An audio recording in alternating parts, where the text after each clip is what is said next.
Guys, good evening. चलो, तो सबसे पहले हम लोग जो अपना हाल ही में जो एग्जाम कंक्लूड हुआ जनवरी 25 का ऑडिट का पेपर, उसका एक ओवरव्यू अपन देख लेते हैं, एक फीडबैक देखते हैं कि किस तरीके से ये पेपर बनाया गया था आईसीएआई द्वारा, कि ये पेपर वाकई में हार्ड था, इजी था या एवरेज था, और क्या इसका अपना ओवरऑल कंक्लूजन रहता है, एक बार देखते हैं। तो जैसे जितना भी अपन ने पढ़ा है, क्या है, सारे चीजें बुक में की आती है, राइट।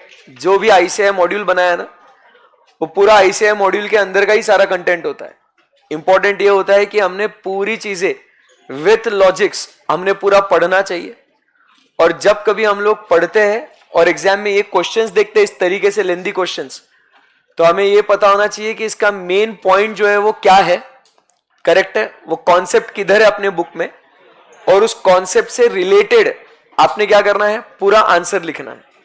तो जब भी आप क्वेश्चन पढ़ते हो तो आपने फिगर आउट करना चाहिए कि कॉन्सेप्ट कहां पे है, बराबर, और उसके हिसाब से अपने को आंसर लिखना है। सो जैसे हम लोग देखते हैं कि ये डिस्क्रिप्टिव पार्ट है, जो उसके बारे में बात करते हैं, 70 नंबर का जो है ना पेपर, उसके बारे में बात कर रहे हैं। AP and Company Chartered Accountants appointed as statutory auditor of heavy industries, a listed company engaged in manufacturing of electric vehicles. अभी ऐसा स्टोरी देते जाएंगे आपको, ये वो मैन्युफैक्चरिंग करता है, ऐसा है वैसा है। For the financial year 23 as per the recent guidelines issued by the regulatory authority, अभी ये क्या बोल रहा है कि recent guidelines दिए गए हैं that every listed company has to maintain what a digital database. Recent guidelines है, ठीक है ना, of all those personnel who could access the books of accounts to avoid insider trading, and अगर इसको non compliance किया fines में B imposed, ठीक है ना। During the planning CAP planned that he would inquire from in-house IT head, ऐसा अपन ने पढ़ा है कभी, in-house IT से हम लोग पढ़ते हैं इसको, to identify and assess the risk of non-compliance with regulatory guidelines. So ये risk क्या है, non-compliance, risk of material misstatement, ठीक है। उसके बाद in the light of the above facts, अभी आपको ये facts है, बाकी आपको वो डिजिटल डेटाबेस क्या क्या आपको कुछ लेना देना नहीं है। फोकस करना है कि नया गाइडलाइंस आया है, नॉन कंप्लायंस, उसके वजह से फाइन्स लगेंगे आपको, और उसके बेसिस पे आपने क्या करना है, whether CAP is required to consider about the maintenance of digital database while framing what audit strategy. तो बेसिकली ऑडिट स्ट्रेटेजी फ्रेम करते समय पे अपन ने कौन सी बातें ध्यान में रखनी है, वो फोकस में लाना है अपने को।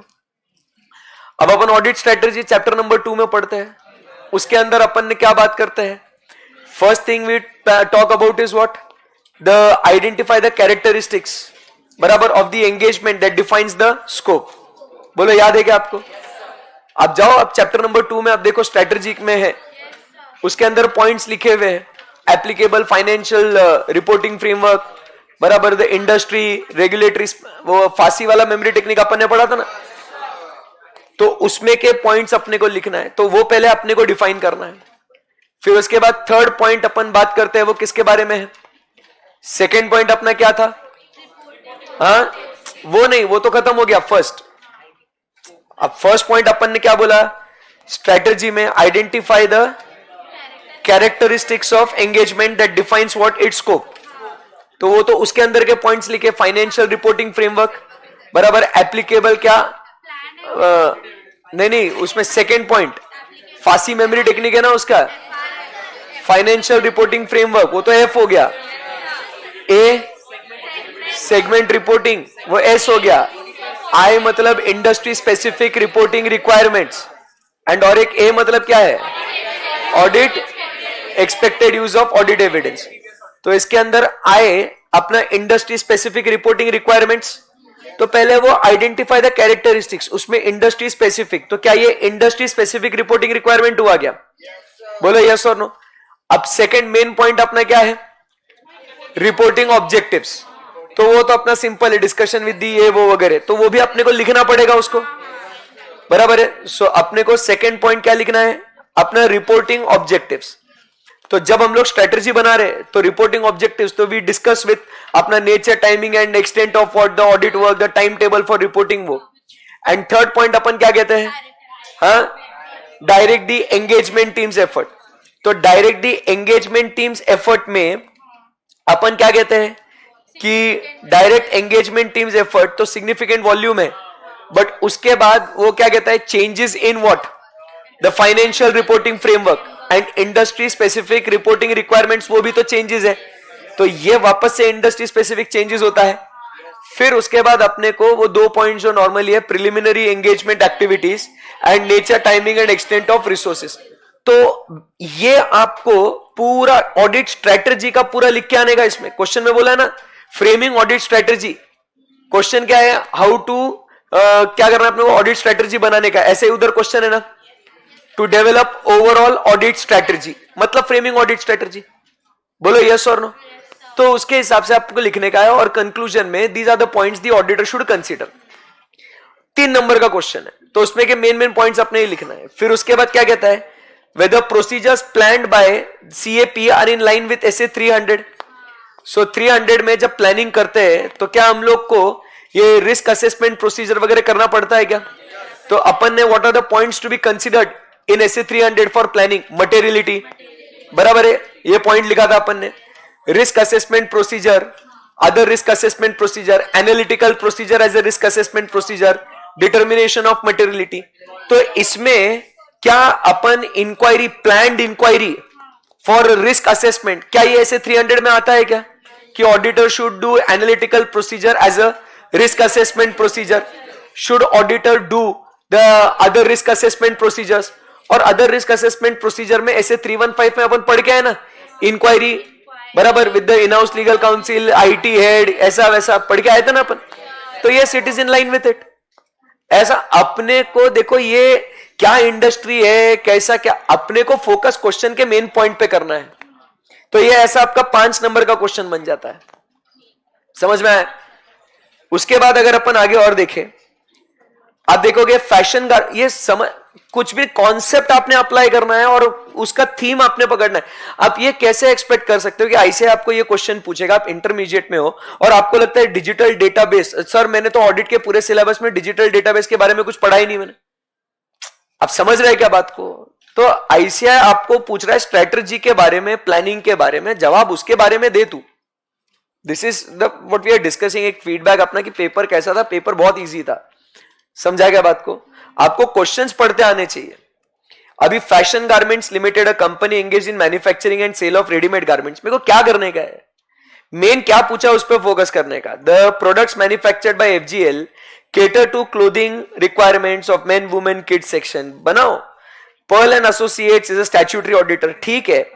Now CA Pearl asked her audit assistant to go through segment information। तो एक इधर आता, अभी ऐसा पढ़ा दिमाग में टिंग होना चाहिए। ऐसे नंबर 501, 3 बातें हैं उसके अंदर, और उसके अंदर अपन क्या बात करते हैं, inventory, litigation and claim and segment information, बराबर है कि नहीं? So disclosed and presented in the financial statement. As a new assistant is new to audit engagements and seeks her guidance। अब गाइडेंस मतलब आपको गाइडेंस कहां मिलता है? एसएस में मिलता है ना गाइडेंस। तो आपको एसए नंबर 501, ये क्या बोलते हैं उसको, ऑडिट एविडेंस, बराबर, audit consideration for selected items, उसमें सेगमेंट इंफॉर्मेशन के बारे में लिखना है। What is the key responsibility of the auditor in relation to segment information? तो what is the key responsibility? Direct है, बराबर, पहले उनसे अंडरस्टैंडिंग लेने का। अरे बोलो, ऐसा है कि नहीं? बोलो बोलो। फर्स्ट पॉइंट क्या है? अंडरस्टैंडिंग लेने का। फिर उसके बाद इवैल्यूएट करने का कि वो एप्लीकेबल फाइनेंशियल रिपोर्टिंग फ्रेमवर्क के हिसाब से है या नहीं है। फिर उसका एप्लीकेशन अपन ने टेस्ट करने का। ये सेगमेंट इंफॉर्मेशन अपन ने for the financial statements as a whole के लिए देखना है और अंडरस्टैंडिंग लेना है। तो अंडरस्टैंडिंग के लिए आगे 4 पॉइंट्स दिए हैं, sale, transfers, inter process adjustment, बराबर, comparison with the prior period और बजट्स, बराबर, एलोकेशन ऑफ एक्सपेंसेस, एसेट्स। बस उतना लिख के आना आपको लास्ट पेज। समझ में आ रहा है? कितने नंबर का क्वेश्चन हो गया ये? व्हाट शुड सीए पल guide the assistant on the said matter. तो ये गाइडेंस मतलब क्या है, ये फर्स्ट आपको लिखने का है कि पहले अंडरस्टैंडिंग लेने का, इवैल्यूएट करना वो एफआरएफ के बराबर है या नहीं, और फिर उसके बाद टेस्ट करने का, ये गाइडेंस दिया। फिर उसके बाद what is the audit procedure to perform that ensure used by the management to present segment information are in accordance with the financial reporting framework। तो उसका अंडरस्टैंडिंग के जो लास्ट में पॉइंट्स दिए गए वो लिख के आने का, तो वो 3 नंबर के लिए हुआ। पूरा क्वेश्चन आपका 5 नंबर के लिए बन गया। भाई ये क्लिक होना चाहिए। मैंने क्या कहा कि आप ये जो ट्रेंड चल रहा ना भाई, टॉप इतना पढ़ के जाएंगे, टॉप 100 पढ़ के जाएंगे या सिलेक्टेड स्टडीज, गारंटी कुछ भी नहीं है कि आईसीआई ऐसा कि भाई इतने से में पूछेगा करके। मैंने आपको 100 बार बोल चुका हूं, मैं पहले भी आपको बोला, मैं झूठे प्रोमिसेस आपको कभी नहीं दूंगा। बराबर, मेरे जो पास स्टूडेंट्स है वो ग्रुप पे पूछते भी, डरते भी है, ऐसे पूछते सर आप बताओगे तो नहीं कुछ इंपॉर्टेंट क्या है, बट फिर भी बता दीजिएगा ना please. I never say what is important because 100% is important. कोई भरोसा नहीं है आईसीआई का, किधर से भी पूछ सकते हैं। आपको फर्स्ट पेज से लेकर लास्ट पेज हर एक कॉन्सेप्ट आपने पढ़ना चाहिए, एक एक लाइन गो थ्रू करना चाहिए, जो अपन करते हैं कि नहीं। इजी है। देखो यहां बैठे बैठे कितने नंबर का क्वेश्चन हो गया, आपने 10 नंबर के क्वेश्चन हो गए भाई, क्या डिफिकल्ट है, 7 नंबर बचे। और ऐसा नहीं है कि सर आप तो इतने साल से पढ़ा रहे इसके लिए आपको तो इजी होगा, या सर आप घर पे होमवर्क करके आए होंगे, ऐसा नहीं है भाई, ये आपके सामने है, ये आप बता सकते हैं आंसर। समझा क्या बात को? ये देखिए अब question number 4, Spare Parts Limited received an input from internal auditors that internal controls implemented by the company appears to be reasonable but not so strong that any fraudulent activity can be prevented or timely detected by such controls. Accordingly, a qualified person should be, ऐसा इतना लिखा है उसमें। आप focus करो क्या लिखा है, whether existence of satisfactory control environment can be considered as an absolute deterrent to fraud। भाई इतना ऊपर का मेरे को स्टोरी नहीं पढ़ने का है, बच्चा वो स्टोरी में कंफ्यूज होता है यार। अब बताओ ये डायरेक्ट क्वेश्चन है कि नहीं है ये, whether a satisfactory control environment is an absolute deterrent to fraud. अगर कंट्रोल एनवायरनमेंट अच्छा है तो it is a positive indicator that controls will operate what effectively, बराबर, and reduce the happening of what errors and frauds, बराबर है। But if it is not good और it is not satisfactory, the chances of errors and frauds increases. However, control environment is not responsible for prevention, but अगर ये strong रहेगा तो therefore it is not an absolute deterrent to fraud। समझ रहा है क्या आप लोगों को? 4 नंबर का क्वेश्चन है। हाँ? क्या 4 मार्क्स मार्क कराया था ना उसका, बोला था आपको। चलिए फैक्ट्स लिखना नहीं, फैक्ट्स लिखने बैठोगे आपका पेपर जिंदगी में कभी कंप्लीट नहीं होगा। आप समझ रहे हैं बात को? उसके बाद मैं क्या बोलता हूं ना, देखो बच्चे आपका प्रॉब्लम क्या है, आप अगर कॉन्सेप्ट को समझोगे ना और क्वेश्चन का मेन एसेंस अगर आप पिक कर लोगे ना, आपको ऑडिट सबसे इजी सब्जेक्ट लगेगा। अब जिन्होंने ये स्टोरी में उलझ गए ना, वो स्टोरी में टाइमली फिर वो लिख के आएगा, कंट्रोल रिस्क लिख के आएगा, बराबर, वेरियस डिपार्टमेंट वगैरह, वो जरूरत ही नहीं है। मेन क्वेश्चन का थीम पढ़ो ना। XYZ लिमिटेड है और मैं जो आपके साथ डिस्कस कर रहा हूं, आपको तो पूरा सिलेबस भी नहीं हुआ अभी तक, 14 नंबर का पेपर हो गया। XYZ limited manufacturing company engage in production of various types of yarn, planning to expand its operation to new geographical market and also add new products. Company prepared prospective financial information। ये chapter number 1 में आपको 10 बार बोला था। Historical financial statements क्या होता है और prospective financial information क्या होता है, बराबर। अब वो बोलता है during the engagement auditors reviewed the assumptions and issued a report, explain की differences between prospective, financial and historical. तो पहले आपने क्या लिखना है, मीनिंग लिखना है। प्रोस्पेक्टिव और हिस्टोरिकल अपन ने पूरा पढ़ा है ना, उसको मार्जिन में लिखा के दिया है सब। और फिर उसके बाद अपना मेन प्रोस्पेक्टिव में क्या होता है, जो assumptions underlying the prospective finance, वो रीजनेबल है या नहीं, वो अपने को देखना है अपने को, बराबर है कि नहीं। और उसमें अपन जो अश्योरेंस देते हैं वो कौन सा होता है, लिमिटेड अश्योरेंस होता है। हिस्टोरिकल पे अपन क्या देते हैं, रीजनेबल अश्योरेंस देते हैं। So how does the distinction impact the level of assurance? भाई ये पूरा पहले डिफाइन करो, फिर उसका प्रोस्पेक्टिव में क्या है, बराबर है, हिस्टोरिकल में क्या है, पूरा लिखा हुआ है ना अपन ने, मार्जिन में समरी लिखा के दिया आपको। समझ रहा है, एक एक लाइन, एक एक वर्ड, ये अभी नहीं पढ़ोगे। और कोई भी टॉप 30 क्वेश्चन नहीं देंगे इसमें, टॉप 30 में कहां से आएगा? टॉप 30 में इंस्टीट्यूट आपने समझा क्या? कुछ भी पूछ सकती है। ये देखो अगला कितने मार्क का क्वेश्चन हो गया? ये 5 नंबर का। तो कितने मार्क्स हो गए? 19 मार्क्स हो गए आपके। 19 ही हो गए ना। ऊपर ये 4 नंबर, ये 5 नंबर, ये 5 नंबर, 19 नंबर हो गए आपके पेपर। अभी ये देखो, CAH इज मैनेजिंग पार्टनर, बराबर, ही is reviewing any threat to independence observe by the firm. ये कहां आ गया? चैप्टर नंबर 11 में, थ्रेट्स टू इंडिपेंडेंस। अब आपको क्या दिया है उन्होंने? ऐसे कितने? 6 इंस्टेंसेस दिए। कितने इंस्टेंसेस दिए? 6 इंस्टेंसेस। आपको आइडेंटिफाई करना उस थ्रेट को और उसके बारे में लिख के आना आपने। So point number 1, CAJ partner of the firm performed statutory audit as well as non-audit engagements for Mr. Takeaway। तो वो नॉन ऑडिट भी कर रहा है और वो ये भी कर रहा है, तो हो सकता है ना। कौन सा थ्रेड हो सकता है? तो ही इज रिव्यूइंग द क्या बोलते हैं उसको, subject matter which is already a part of what he has performed और अश्योरेंस एंगेज, उसके ऊपर उसने काम किया है। सेल्फ रिव्यू थ्रेट डिफाइन करना उसको। फिर CA partner of the firm who has done income tax audit has material significant indirect financial interest, self interest threat, the cost of air travel and stay accommodation of family members, बराबर के नहीं?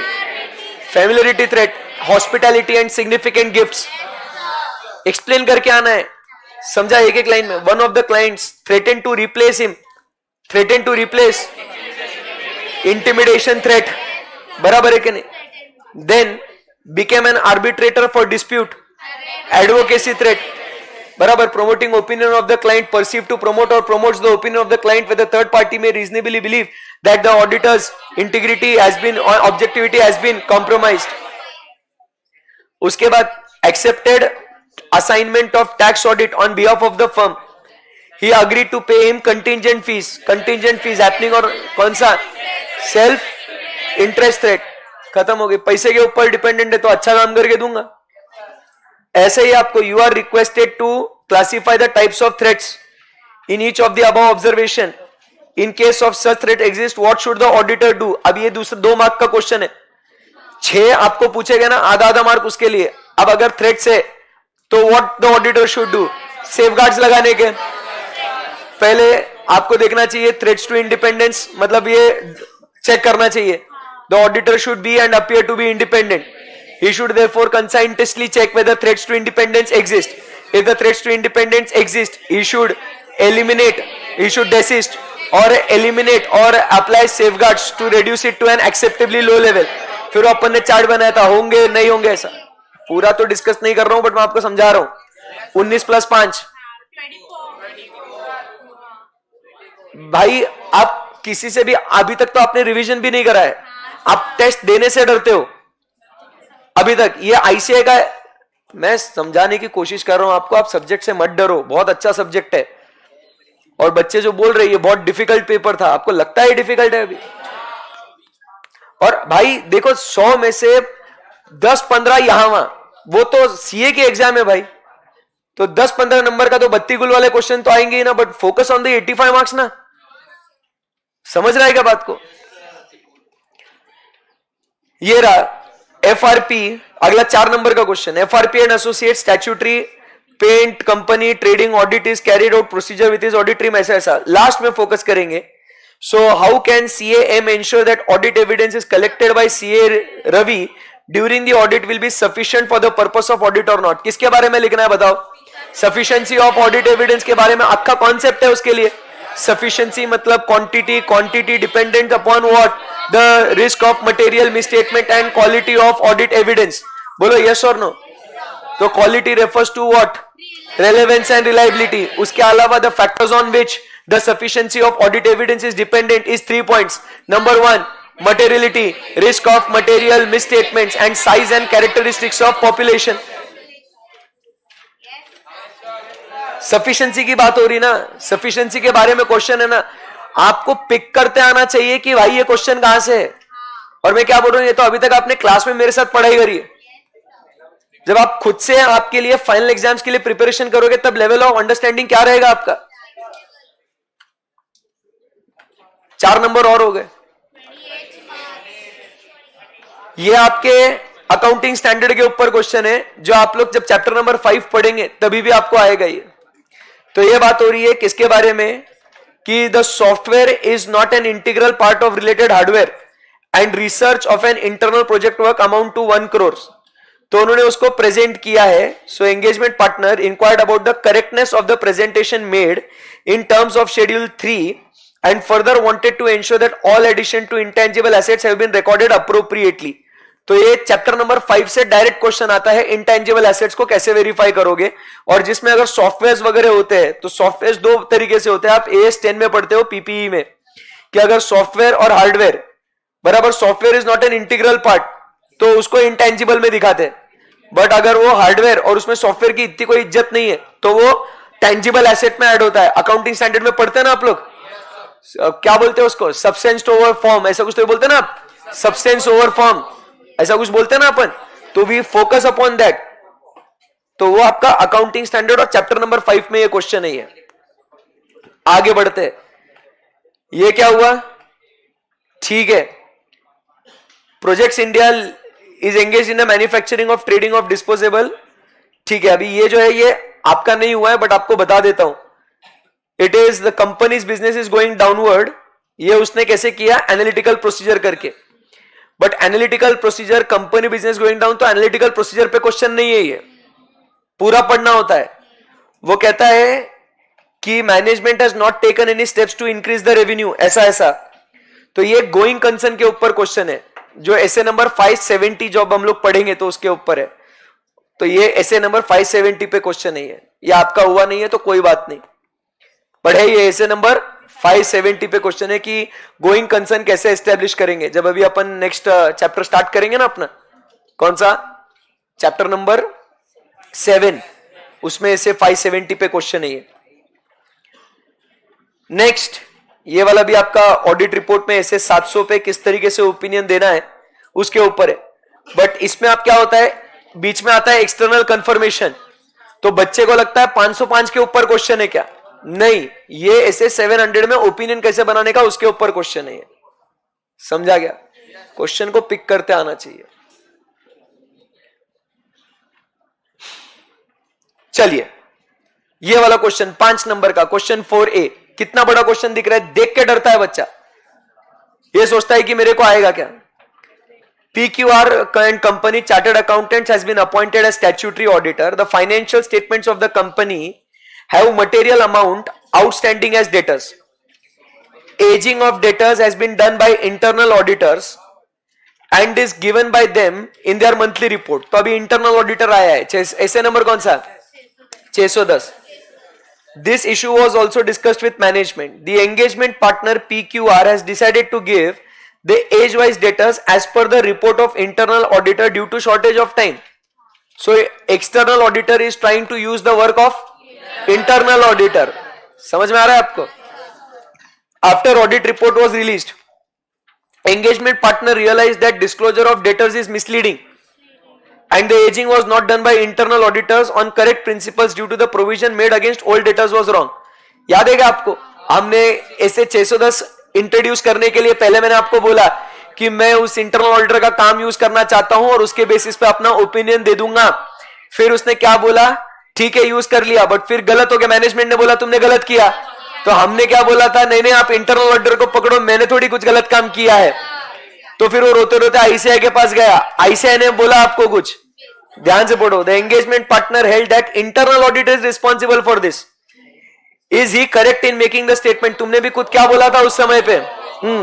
सो इसीलिए what considerations PQR and company should have undertaken before relying on the work of internal auditor. तो what consideration should have taken, 610 लिख के आने का, उसका क्या देखने का, ऑब्जेक्टिविटी, फिर कॉम्पिटेंस, फिर सिस्टमैटिक एंड डिसिप्लिन्ड अप्रोच, फिर अगर वो है तो we will do the work effort to evaluate whether the work is adequate for the purpose of his audit, बराबर। फिर उससे डिस्कशन, कोऑर्डिनेशन, इतना सारा सर आंसर लिख के आने का क्या। हाँ 5 नंबर तभी तो मिलेंगे ना।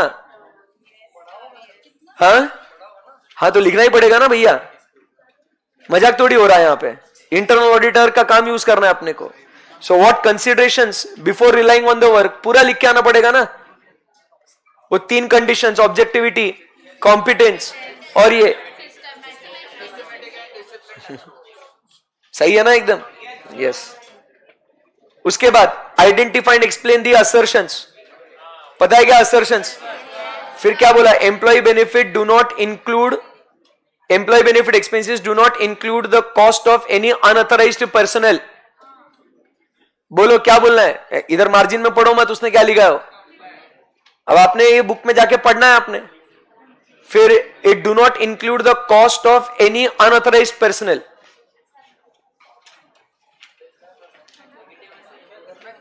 क्या लिखना है? Identify and explain the assertion that the auditor will check. नहीं नहीं नहीं, ये हम लोग इस फॉलोइंग ऑडिट प्रोसीजर से कौन सा असर्शन चेक करना चाह रहे हैं, कंप्लीटनेस नहीं। क्या होता है? ऑकरेंस जाके देखो, ऑकरेंस असर्शन पढ़ो, क्या होता है? It pertains to the entity. इधर क्या लिखा हुआ है कि it do not include any cost of any unauthorised personal, मतलब जो हमारे नहीं है वो इधर इसका खर्चा आना नहीं चाहिए। It should only pertain to us. ऐसा ही होगा ना? अब दिमाग में सोचो, एग्जिस्टेंस मतलब क्या होता है? आपने डायरेक्ट आंसर पे नहीं आना इधर पढ़ के, और जो आप कंप्लीटनेस बोल रहे हो, ये बच्चे ने किसी ने लिखा है इसके लिए आप बोल रहे, ये कोई सजेस्टेड आंसर नहीं है। ये आपने दिमाग लगाना है अपना। आपने क्या क्या है? एग्जिस्टेंस है, तो एग्जिस्टेंस मतलब क्या होता है? As on date. Rights obligation मतलब asset right, obligation liability.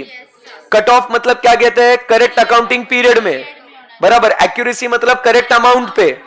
Occurrence मतलब क्या? It should pertain to the entity. जो हमारा नहीं है वो हमने रिकॉर्ड नहीं करना चाहिए। सारे असर्शंस को देखो ना आप, और फिर उसमें आपको क्या सही लगता है आप वो इधर लगाओ।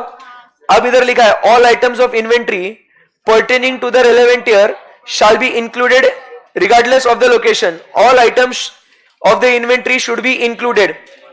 क्या होना चाहिए? completeness. ये भाई साहब ने इधर कट ऑफ लिखा है, relevant period, but all the inventory should be included irrelevant of the location. क्या होना चाहिए? completeness.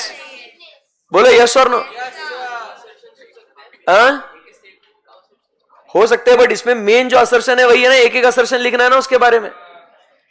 Sales are recorded correctly in the books based on the invoices. बराबर के नहीं? Discounts have been properly adjusted for accounts. Accuracy मतलब amount के बारे में बात करते हैं। भाई साहब ने इधर कंप्लीट, आप उसका मत देखो, समझा क्या बात को? The entity owns and controls the inventory recorded in the financial statements. The purchase invoices have been made in the name of the client.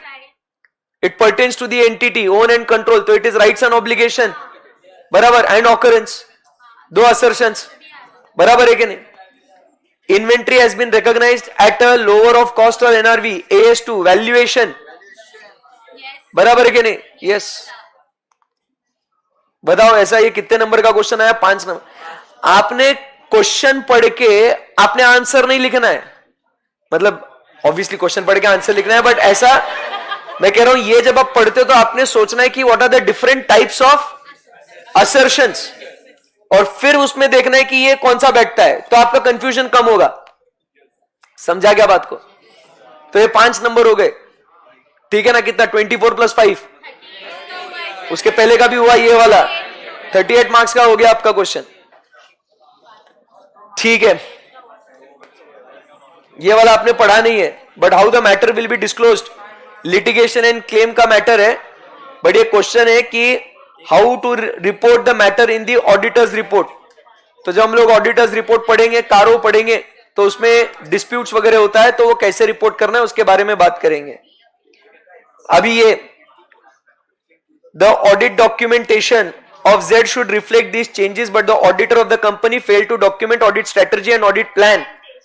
As a senior, briefly outline what should be included in the documentation of audit strategy plan and how the audit documentation addresses significant changes. वो पूरा अपन ने पढ़ा है ना? किधर है? Chapter number 6 audit documentation में से नहीं है, चैप्टर नंबर 2 में से क्वेश्चन है। ऑडिट डॉक्यूमेंटेशन है ना, ऐसे 3 point, audit plan, audit strategy, audit plan and changes. Direct question है वहां पर, बच्चा उसको इज्जत नहीं देता, पढ़ना जरूरी है। डायरेक्ट क्वेश्चन है, कितने नंबर का क्वेश्चन है? 5। डायरेक्ट क्वेश्चन मतलब जबरदस्ती केस स्टडी बनाया ना उसको, नहीं आप, अरे आप समझने की कोशिश करो। ये केस स्टडी जबरदस्ती बनाएंगे नहीं, आपको थीम पकड़ में आना चाहिए। कहां से डिफिकल्ट बोलते हैं पता नहीं। और लास्ट मिनट पर भी कुछ कुछ बच्चे, सर मैंने अभी 1.5 डेज की स्ट्रेटजी बताओ sir, what should I study. अरे भाई ये तुमने प्लान जब अभी पढ़ाई कर रहे हो ना क्लास में, तब से पढ़ाई करनी चाहिए इसके बारे में। 1.5 डेज अब पूरा मतलब आपके 3 महीने 2 महीने आपको पीएल का मिलता है, तभी आपका कुछ अगर स्ट्रेटजी आपका खुद का रेडी नहीं है, आप 1.5 डेज में क्या अचीव करोगे। And do you think really कि आपने टीचर्स पे डिपेंडेंट रहना चाहिए 1.5 डेज में। क्विक रिवीजन के लिए no doubt already marathon revision वगैरह है, बट आपने डिसाइड करना चाहिए कि किसके लिए मैराथन देखना चाहिए, क्विक रिवीजन के लिए कौन से टॉपिक्स आपने सेल्फ स्टडी करना चाहिए। ये हमने ऐसे 260 में पढ़ना है, बट अपन ने एक बार पढ़ा था इसके बारे में कि दोस्त charge with governance can you guide by explaining them. तो वो ब्लू बॉक्स में अपन ने स्टार्टिंग में पढ़ा था कि टीसीडब्ल्यूजी पहले कौन होते हैं, बराबर। तो वो एग्जीक्यूटिव वाले भी हो सकते हैं, इंडिपेंडेंट भी हो सकते हैं, उनके फंक्शंस एक हो सकते हैं, अलग अलग हो सकते हैं। तो इसीलिए अपन ने सबसे पहले मैनेजमेंट से इंक्वायरी करनी चाहिए कि एग्जैक्टली टीसीडब्ल्यूजी कौन है, सो दैट हम लोग उनके बराबर से रिपोर्ट करें। ये अपन अगले चैप्टर में पढ़ने वाले हैं, चैप्टर नंबर 7 में, ऐसे नंबर 260। ये वाला कोऑपरेटिव सोसाइटी का ऑडिट का है, ये हम लोग audit of different types of entity में। बट ये जो है ये सेक्शन 32 की एक कोऑपरेटिव सोसाइटी डिफाइंड कुछ ही जगह पे इन्वेस्टमेंट कर सकता है। वो cooperative societies, cooperative banks, other than that तो गवर्नमेंट ट्रस्ट फंड्स में वगैरह उसमें इन्वेस्ट कर सकता है एज पर ट्रस्ट एक्ट 1882। तो वो हम लोग बाद में पढ़ेंगे इसके बारे में। फिर ये भी उसी चैप्टर में से आया हुआ है कि जब हम लोग स्टूडेंट से पैसा कलेक्ट करेंगे तो ऑडिट ऑफ एजुकेशनल इंस्टीट्यूशंस जो हम लोग पढ़ेंगे, audit of different types of entities, उसमें आता है। तो वो चैप्टर भी बहुत इंपॉर्टेंट और बड़ा चैप्टर है वो। फिर ये हम लोग ऐसे नंबर 710 में पढ़ेंगे, कंपैरेटिव फाइनेंशियल स्टेटमेंट्स। तो उसके ऊपर लिखने वाला क्वेश्चन है ये, बट पूरा पढ़ा हुआ है ये, मतलब जब अपन पढ़ेंगे ना तो मैं आपको बताऊंगा भी उस समय पे। ये वाला identify and explain the fundamental principles being referred to, you know what is fundamental principles, chapter number कौन सा, 11। Professional accountant should act diligently in accordance with the applicable technical and professional standards, professional competence and due care। उसको 2 number के लिए उतना था वो लिख के आना पूरा। फिर उसके बाद shall not knowingly be associated with reports he believes that information contains a material or false misleading, integrity, और उसको एक्सप्लेन करके आना है आपने। So, ये क्वेश्चन रहा आपका इंटीग्रिटी और प्रोफेशन, 4 नंबर से 2-2 नंबर के लिए पूछते हैं। आपको लगता है ऐसे थोड़ी पूछेंगे सर, समझ में आ रहा है आपको।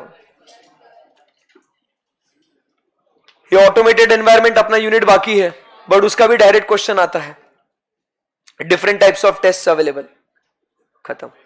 और वो भी इधर और वाला क्वेश्चन है ये, एक तो 2 फंडामेंटल प्रिंसिपल्स या ऑटोमेटेड एनवायरनमेंट।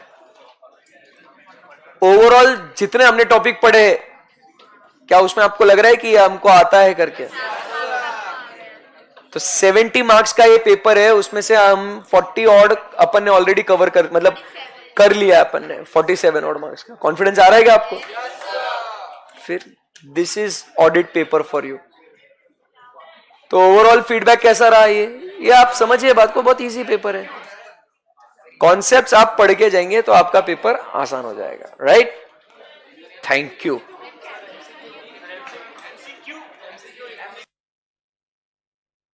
एमसीक्यू आराम से डिस्कस करेंगे और उसको भी मजा आएगा। अभी अपन अपना आज का पढ़ाई कर लेते, कर दे रिकॉर्डिंग।